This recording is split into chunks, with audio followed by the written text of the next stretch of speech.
வணக்கம். உங்கள் நெல்லை மாவட்டத்திலேருந்து வாசகன் ரிப்போர்ட்டர். ஒரு விழிப்புணர்வு செய்திகளுக்காக. அதுவும் மது குடிப்பவர்கள் அதிகமாகி நாளுக்கு நாள் அதிகமாகி கொண்டிருக்கிறார்கள். அரசு திறந்து வைத்திருப்பதனால் மது குடிக்கிறார்கள் என்று சொல்லிக்கொண்டாலும், ஆனால் மதுவினால் இன்றைக்கு எவ்வளவு பேரோ இறந்து கொண்டு இருக்கிறார்கள். போதைக்காக மதுவா அல்லது மதுக்காக போதையா என்கிற நேர்காணலில் வாசகனின் பார்வையில் நிறைய பேட்டி எடுத்துள்ளேன். அதில் சில பேர் சொல்லுவது பூராமே டென்ஷனுக்காக குடிக்கிறோம், மைண்டு டிஃப்ரென்ஸுக்காக குடிக்கிறோம், வேலை பளுவினால் குடிக்கிறோம், ஏதாவது பிரச்சனையான குடிக்கிறோம், சந்தோஷக்காண்டி குடிக்கிறோம், கல்யாணம் வந்துட்டால் குடிக்கிறோம், இப்படி சந்தோஷ நிகழ்ச்சிகள், துக்க நிகழ்ச்சி எல்லாத்துக்கும் மது குடிக்க தான் செய்கிறோம். வேறு நாங்கள் என்ன செய்வதுங்கிற மாதிரி அவர்களை பட்டியலை வைத்தாலும், ஆனால் குடும்ப சூழ்நிலை என்ற பொறுப்பில் இருப்பவர்கள் இப்படி மது அருந்தினால் உடல் கெட்டுப்போய் இறக்க நேரிடுகிறது. இதன் காரணமாகவே நிறைய குடும்பங்கள் அழிந்தும் போயிருக்கிறது. அப்படி சராசரியாக பார்த்தால் ஏகப்பட்ட பேர் இதில் அழிந்திருக்கிறார்கள். அதுவும் உடல் ரீதியாக சில பேர் கிட்னி, லிவர், கல்லீரலிருந்து உடல் உறுப்புகள் அனைத்தும் கெட்டு போய் விடுகிறது. இதன் மூலமாக கை நடுக்கம், கை கால் நடுக்கம், தண்ணி அடிக்காமல் இருக்க முடியலை அப்படின்னு சொல்லக்கூடிய அளவுக்கு இங்கு ஏராளம். சில பேர் போதை அதிகமாக ஏறணும் என்று ஒரு மதுவை வாங்கிட்டு வந்து ஒரு கிளாஸில் ஊற்றும் பொழுது அந்த கிளாஸ் முழுவதும், ஒரு கிளாஸ் இருக்குன்னா அந்த முழுவதும் அளவு ஊற்றுகிறார்கள்.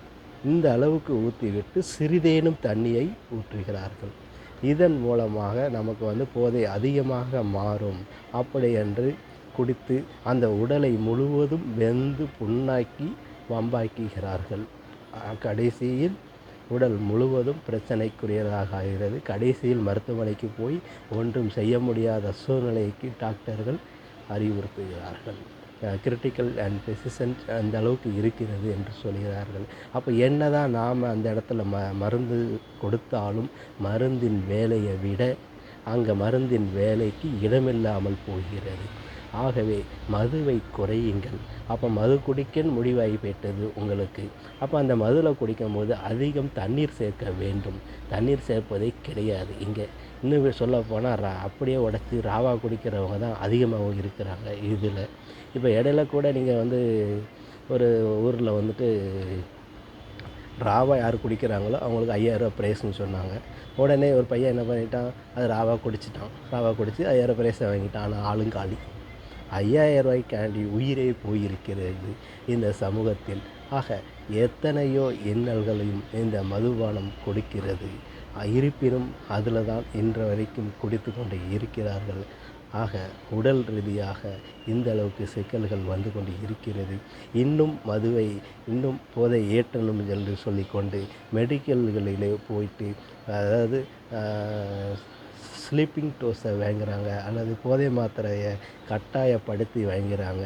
இதுக்கு முன்னாடி கூட நீங்கள் பேப்பரில் பார்த்துருப்பீங்க, போதைக்காண்டி மாத்திரை வாங்கி சாப்பிட்றாங்க. மெடிக்கலில் போய் சண்டை போட்டு இரவு மெடிக்கல்காரர்கிட்ட சண்டை போட்டு அடித்து அவங்ககிட்ட போய் மாத்திரை வாங்குகிறாங்க, மிரட்டி கேட்குறாங்க. அப்போ கடைசியாக மெடிக்கல்காரங்க இந்த மாதிரி மாத்திரைகள் விற்கப்படாது, டாக்டர் கையெழுத்தோடால தான் விற்கப்படும் அப்படின்னு சொல்லி டாக்டர் கையெழுத்து தான் கொடுக்கப்படுங்கிற நிறைய நம்ம பார்த்துருக்குறோம். அப்போ அந்த அளவுக்கு இந்த மது பிரச்சனை தேவையா என்று பார்க்கும்போது அளவாக குடியுங்கள். அதிலும் தண்ணி. இப்போ மது அருந்திட்டீங்க அப்படின்னா சில பேர் சாப்பிட்றதே குறைச்சிருந்தாங்க. மது அருந்திட்டால் சாப்பிட்றது, சில பேருக்கு பைசா இருக்குமா இல்லையாங்கிறது தெரியாது, சில பேர் சாப்பாடுறதே குறைச்சிருந்தாங்க. அப்போது மது அருந்திட்டாலே சாப்பாடு அதிகமாக எடுத்துக்கொள்ள வேண்டும். அப்போது ஏன் அதிகமாக சாப்பாடு எடுத்துக்கொள்ள வேண்டும்னா, அது அந்த மது ஆல்கஹால் உள்ளே போகும்போது அது நம்முடைய உடலுக்கு உடலை பாதிக்காத அளவுக்கு தான் இந்த ஸ்நாக்ஸுகளோ இந்த இதில் அதிகமாக ஏற்றுக்கொள்ளப்பட வேண்டும். அதுலேயாவது ஏற்றுக்கொள்கிறார்களா? சில பேர் கம்மி, அதில் சுத்தம் 0% இருக்கிறாங்க. பின்ன என்ன செய்யும்? மதுவானது அதனுடைய வேலை தன்மையை காமிக்கும் உடல் ரீதியாக.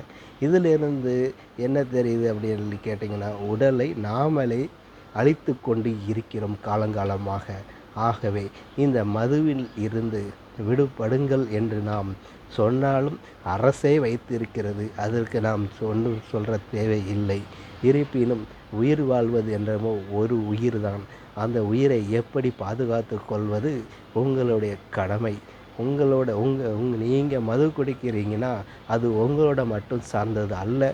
உங்களுடைய குடும்பம் என்ன ஆகும் என்கிற சூழ்நிலையை கருத்தில் கொண்டு மது அருந்துங்கள் என்று சொல்லிக்கொண்டு விடை பெறுகிறேன். நன்றி, வணக்கம்.